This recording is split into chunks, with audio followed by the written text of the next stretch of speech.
وتفقهنا بها في الدين وعلى آله وصحبه. السلام عليكم ورحمة الله وبركاته. Alhamdulillah bisa ngaos bareng saya Naufal Al-Idrus. Mudah-mudahan semuanya sehat walafiat dan barokah, amin. Pada sore hari ini kita akan belajar tentang kekuatan kata-kata. Ya, kekuatan kata-kata. Al-lisan turjumanul qalb. Dikatakan lidah ini adalah penerjemah isi hati. Al-ina yarsyah bima fih. Wadah itu hanya akan merembeskan isinya. Kalau isinya air, ya rebesannya air. Kalau isinya kopi, ya rebesannya kopi. Kalau isinya gule, ya rebesannya gule. Ya, al-ina yarsyah bima fih. Kemudian ada satu yang sangat tidak disadari manusia, walaupun manusia itu tahu dan sudah diingatkan berkali-kali. Al-bala muwakkalun bil mantiq. Bencana itu terjadi karena ucapan manusia. Ya, al-bala muwakkalun bil mantiq. Bencana itu terjadi karena ucapan manusia. Makanya orang-orang tua terdahulu suka ngomong, hati-hati kalau bicara nanti diamini malaikat lewat. Hati-hati kalau bicara nanti diamini malaikat lewat. Jadi lidah manusia itu bertuah. Ya, lidah manusia itu bertuah. Makanya kita disuruh hati-hati bila bicara. Contoh, ada orang kok ngomong, dalam hatinya dipikir terus dia ngomong. Ini cuma contoh ya, orang ngomong, saya gak akan bisa menikah. Ucapan itu jadi doa itu. Hati-hati. Karena pikiranmu adalah doamu, ucapanmu wakil dari pikiranmu. Ya, pikiranmu adalah doamu, ucapanmu itu wakil daripada pikiranmu. Ana 'inda dhanni 'abdi bi falyadhunna bi ma syaa. Kata Allah Ta'ala dalam hadis qudsi, saya sesuai apa yang diprasangkai hamba saya kepada saya, maka terserah dia mau prasangkai saya seperti apa. Aku sesuai dengan pikiran hambaku, maka terserah dia mau mikir aku gimana, itu kalau bahasa bebasnya.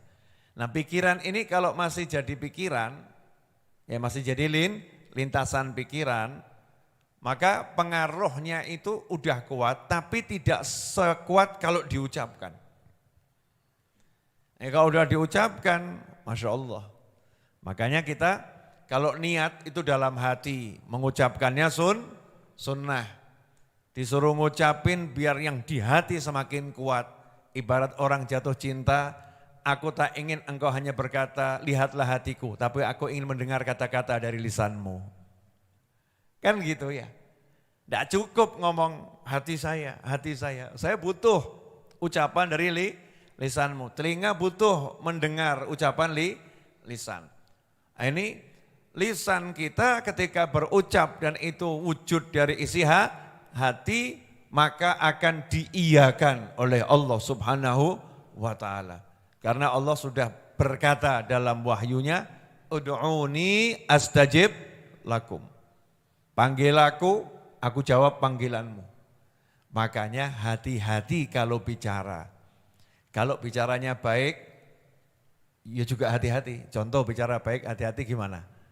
Misal Ustaz Iis kok bercanda sama seseorang gitu ya. Bercanda sama seseorang. Kalau enggak sama aku, kamu enggak nikah kelihatannya. Misal Ustaz, maaf Ustaz ya. Daripada saya ngasih contoh orang lain. Maksudnya Ustaz Iis bagus, ya pengen nikah dengan wanita yang sholihah misal gitu ya. Terus ngomong seperti itu kan kalimatnya bagus pengen nikah. Tapi kalimat ini bisa jadi nggak bagus buat orang lain. Lah orangnya nggak mau sama Ustaz Iis. Maunya sama Ustaz siapa gitu kan ya.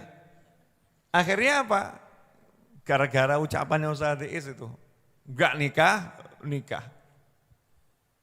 Sebelum dibatalkan sama ucapan yang lain itu. Kecuali ada yang ngomong kekuatan ucapannya itu lebih gitu ya, maka insya Allah bisa membatalkan ucapannya orang lain dengan izin Allah Subhanahu wa ta'ala. Ini saya ngasih contoh asal-asalan biar kita hati-hati kalau ngomong gitu loh.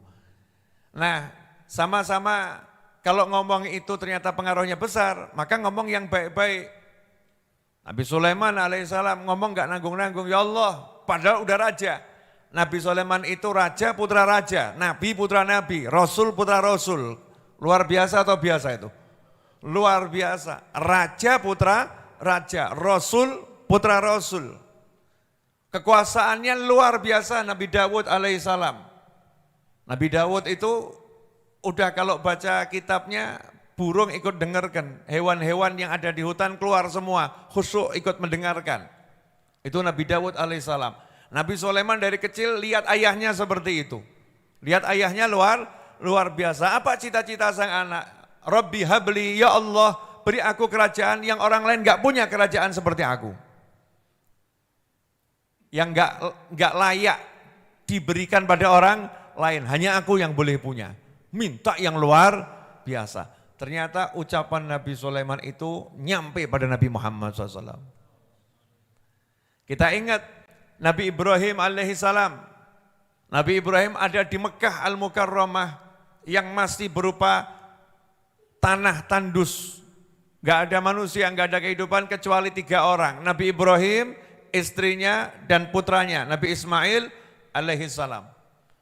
Dalam kondisi yang semacam itu, putranya dan istrinya ditinggal atas perintah Allah Subhanahu wa ta'ala. Berat hati berpisah, tapi cinta pada ilahi mengalahkan segalanya. Ditinggal tuh anak istrinya. Ketika meninggal anak istrinya, apa yang dilakukan Nabi Ibrahim alaihissalam? Beliau berkata-kata. Kata-kata itu ditujukan pada yang maha kuasa, maka namanya doa. Berkata-kata, ya Allah kirimkan kepada mereka buah-buahan dari segala penjuru dan manusia. Gak masuk akal, tanah tandus minta buah, kan gak nyambung ya. Tempat sepi minta manusia, kan gak cocok gitu.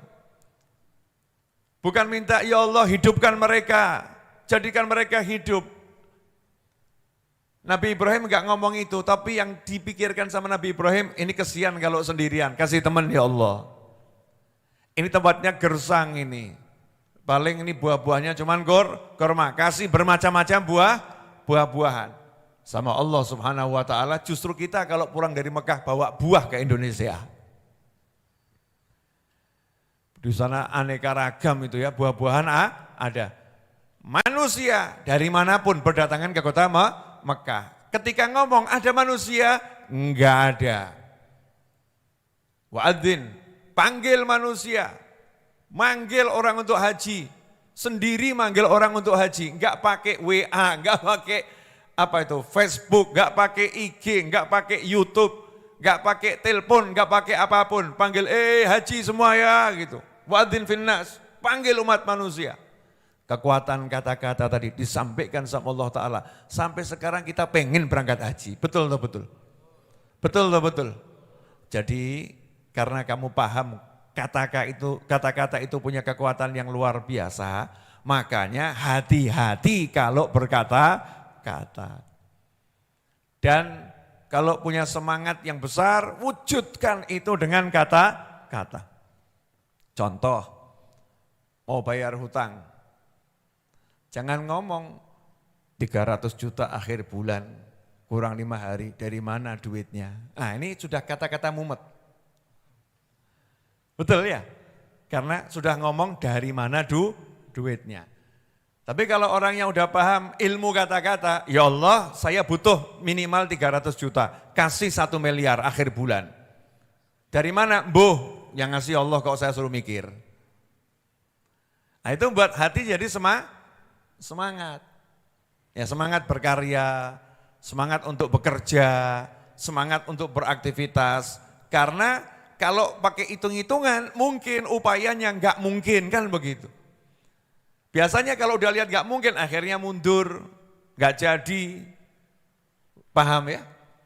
Udah lihat nggak mungkin. Wah, saya kelihatannya nggak pantas, mundur. Tapi kalau semangatnya itu insya Allah, maka dia akan maju tak gentar. Ya, maju tak gentar. Memperbaiki ucapan sama dengan memperbaiki pikiran. Orang yang berkata-kata dengan baik berarti pikirannya baik. Orang yang berkata buruk berarti pikirannya buruk. Nah, tinggal gitu aja hidup. Pasang kata-kata yang bagus-bagus. Makanya ada motivator-motivator tuh, kalau pagi ngajari murid-muridnya, kalau pagi bilang sukses 100 kali itu. Ono. Kalau kita kan ya enggak ngomong sukses 100 kali. Iya. Apa itu? Rabbi shrahli sadri wa yassirli amri 100 kali. La haula wala quwata illa billah 10 atau 100 kali. La ilaha illallah Muhammadur Rasulullah fi kulli lamhatin wa nafasin adada ma wa ilmullah. Semua kalimat-kalimat yang baik itu menjadi kekuatan yang luar biasa. Dan menariknya, menurut riwayat loh ya, saya juga tidak pernah ketemu dan semoga tidak akan ketemu dan tidak pengen ketemu. Tukang sihir ketika menyihir, itu pakai apa? Mantra. Betul? Pernah lihat film itu, Harry Potter itu?